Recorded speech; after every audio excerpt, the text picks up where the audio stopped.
ဗုဒ္ဓဘာသာရဲ့ပန်းကကြာပန်းတိတဲ့အတိုင်းကြာရွက်တဲ့ပုံမှာလေကြာရွက်ပုံမှာရေကြရင်အဲ့ပုံမှာရေစုလားမစုဘူးရေရောတင်လားမတင်ဘူးရှောချတာစိတ်ကိုအဲ့ဒီလိုဖြစ်အောင်လေ့ကျင့်ရတယ်ကြာပန်းနော်ကြာပန်းလေးမှတ်တာဒါဖြင့်ကြာပန်းကဘယ်ကနေလာတော့ဆိုရှုံးနေမှာသူအမြစ်ကရှုံးညွန့်နေမှာ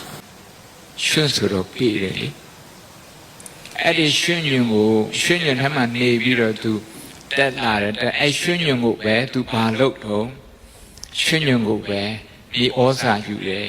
ရှုံးညွန့်ကိုပဲအာယူတယ်အဲ့ဒါကြောင့်ရှုံးမရှိဘူးဆိုရင်ဂျာပန်မရှိဘူးတဲ့ရှုံးမရှိရင်ဘာမရှိတော့ဂျာပန်မရှိဘူးအဲ့ဒါကြောင့်